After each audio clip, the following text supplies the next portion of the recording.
we are building a workspace where AI agents and humans can collaborate seamlessly. Promise of AI is to make humans more productive. The better context is that you set to a model, the better it's going to perform, and then how you guardrail this thing. If you're building a product today, what value can you bring to the table to the user that some other player isn't already bringing to the table? I think those are the three things that you need to think deeply about these things. So instead of you having a company that's 500 people, a $1 billion company that's 500 people, you might have a $1 billion company that's only 10 people. Yeah. And I think you see that. I think you see that with some startups that are hyperscaling already.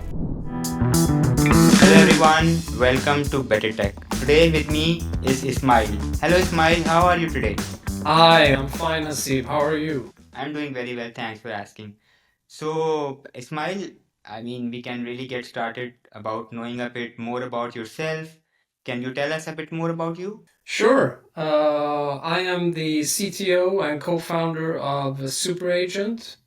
Superagent is a Y Combinator backed company, and we are building a workspace where AI agents and humans can collaborate seamlessly. And I'm happy to be a part of this podcast, of course. I have, a pretty rigid background in AI, specifically in AI agents, in retrieval, in those specific fields. And I have been basically building companies ever since I graduated. And I am, a person that loves technology, that wants to adopt the future, wants to be part of building the future.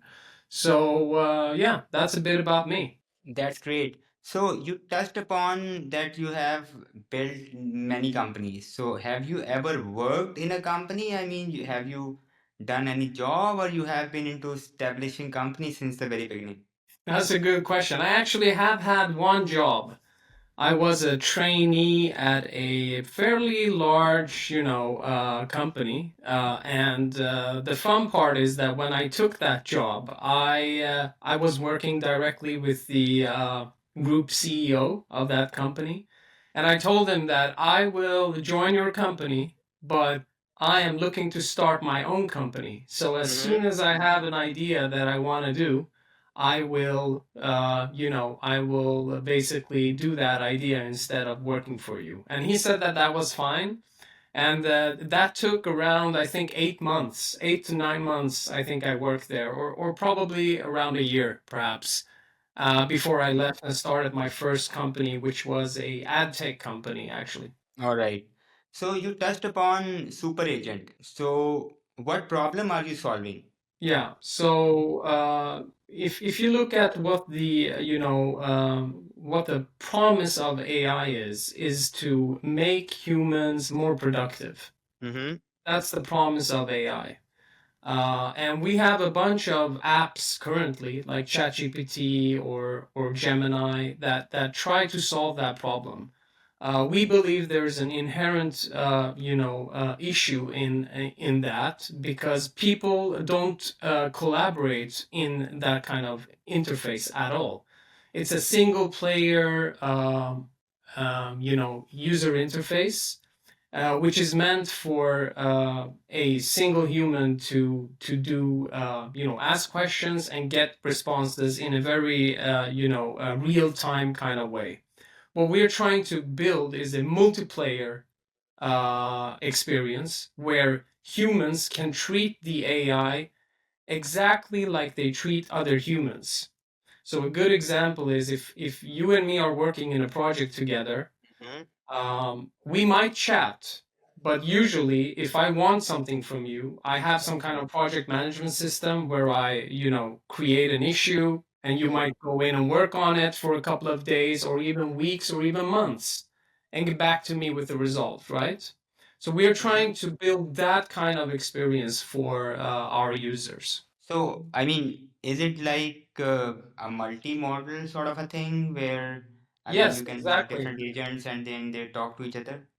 It's actually just one agent. I don't believe in different agents. I believe that, these models are getting better and better every day. And I want to leverage the inherent reasoning capabilities of those models. And how our product works is that you can give the model any task, Hmm. and it can go off for either minutes, hours, or weeks and work on that task. And when it's ready, it will communicate back to you, similar to a coworker, how a Okay. coworker would do it.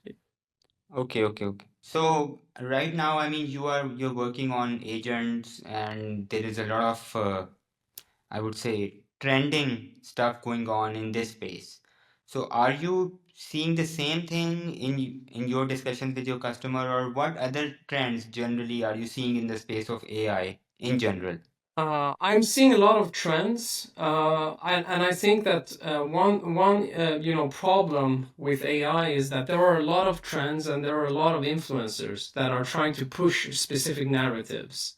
And as a founder, you need to be very cautious with just believing everything that you see or read about it. And I think that the primary thing a founder in this space needs to do is to understand how these models actually work today, but also to understand how these models will work in 2 years, Okay, and sure. build their product in a way where they can leverage the models that will be out in a month, 3 months, 5 months, and all of that reasoning capability that those models actually provide. And founders also need to understand where they create value. If you're building a product today, what value can you bring to the table to the user that some other player isn't already bringing to the table? I think those are the three things that you need to think deeply about these things. And that is something that we have done. And we have a whole blog series on our webpage where we share our thoughts Hmm. and our manifesto around how we think with regards to agents, memory, retrieval augmented generation, etc., etc. So, I mean, there are a lot of trends going on in AI, new and new technologies, new and new frameworks are coming into the mix. You can say at every given day, I would say these days. And Yeah. that will actually involve a lot of experimentation in the space of AI. So, I mean, in your experience of working in this product that you're working on, you must have done a lot of experiments. Of course, I would say that currently we are experimenting a lot with how we can get a language model to, act more as a human, and also how we can get a language model to actually manipulate the softwares that we are using. So an example would be, how do you get an AI agent to work with you inside of GitHub, without you Mm-hmm. having to prompt it specifically, without you having to build a specific, AI agent that only knows GitHub, right? Because Mm-hmm. you might want that agent to also work in some other software. And so we're experimenting a lot with that, and we have had a lot of success with that, and that's the core of our product, I would say. Second thing that we've been experimenting a lot with is how we can, give the model the right type of context for it to be able to collaborate with the human. I believe that context is the thing that is currently really the bottleneck of these models. Not only how much context you can put in, but also what type of context, how that context is structured, what that context actually entails, right? So we've been doing a lot of experiments there as well, and have had a lot of progress, and we also open source all of our progress. So if you go to our repositories, you will see a bunch of open source experiments that we're doing all the time. Everything from RAG to generating software with agents, and high and low. Right. So I mean, you mentioned RAG and you mentioned other things as well. So what I would say to that is that essentially, I mean, really, the better context is that you set to a model, the better it's going to perform, and then how you guardrail this thing. I mean, that's going to matter a lot as well. So again, as you said, I mean, you are primarily operating in one bigger model or one bigger agent, I would say, rather than having smaller agents. But I mean, in case if you are thinking about a department where you have a manager and then employees working under it and then some interns, etc., then the task level breakdown happens at the bottom, right? So you basically have a bigger task and you break it to the micro tasks, and micro tasks are then assigned to those micro agents, I would say. So again, it depends on the context, it depends on the problem, depends on the use case that you're solving. So yeah, I mean, really, how you are solving That this is problem. exactly, I mean, I think you nailed it with your, analogy of how a company works or how coworkers work together. You have these larger type Hmm. of goals even. They might not even be tasks at that point. They might be a goal or a Yep. vision that you set for your company, which then gets broken down into these smaller pieces, which then get assigned to different type of individuals within an organization, right? And we've built the same type of experience, but instead of you having to employ all of those people in your company, you can assign it back to Superagent. Hmm. And the Superagent can break down your goal or vision or whatever it might Into be smaller tasks, into right? smaller, more tangible tasks with that, which it then can go and do for you and report back and have a conversation around if it did what it actually was supposed to do or if it needs any changes to whatever, right? So there is this concept of human in the loop, which Hmm. basically means that the agent goes out and does a lot of things and then asks humans for feedback on specific topics or tasks. Right, right. We have this other way of thinking about it. We think of it as that it's not just a human in the loop, it's an agent in the loop. The loop. So Okay. Yeah. actually, humans are the ones driving what the agent should do, and they loop in the agent where where they see that the agent can, provide value to them, Hmm. instead of it being the other way around. Sure. Because some tasks, are not suitable for an agent to do. There is a world where humans need to do certain things. It could be due to compliance reasons. It could be due to security, whatever, right? So having just I don't want to live in a world that is a fantasy world. So that's Hmm. why we have this concept that we call agent in the loop, where Right. humans can invoke an agent at any time, right? Right. But also be able to work with humans. As there is required, right? So, Exactly. so since you are running an AI business, I mean, costs related to running any business is very crucial to the success or failure of the business.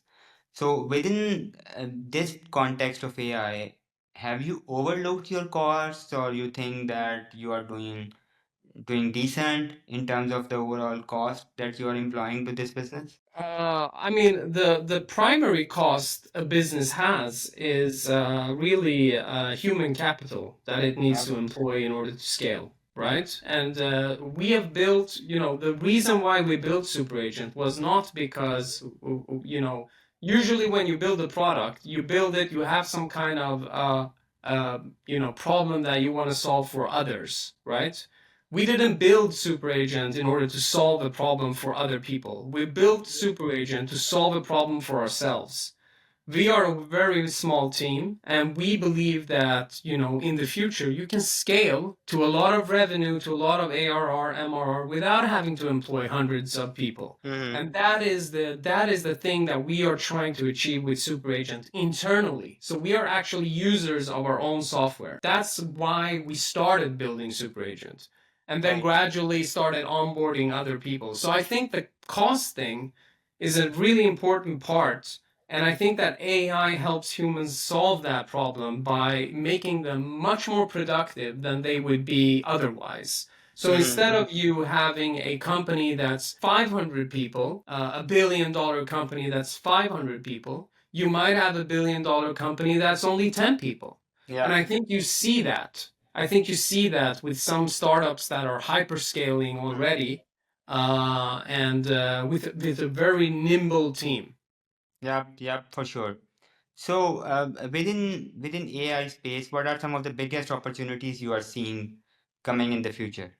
I think autonomy is a thing that is really important, and I think that the biggest opportunity for founders is on the application layer currently, and I think that there is more to building an A. Just because it's an AI product doesn't mean that you don't have to do all the other things that you usually do when you build a company. It's not a magical feature that just everybody will want to have and buy from you. You actually need to build a product very similar to how you did before AI, right? You can't just not build a product and so I don't believe there is any AI products. There are products that utilize AI to become, these great user experiences. So that's one thing I see. The other thing I see is, that for the past 20 years, SaaS has been, there are a bunch of SaaS software out there.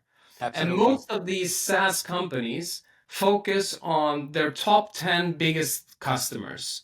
So what ends up happening is that you have these very big SaaS solutions with a lot of features that people are paying for that they actually don't use. Something if, one of Silicon Valley's famous entrepreneurs, Chamath Palihapitiya, says is the software industrial complex. So I believe there is a huge opportunity to actually disrupt that software industrial complex by building solutions that are more tailored and personalized to the user base that you're trying to, sell to.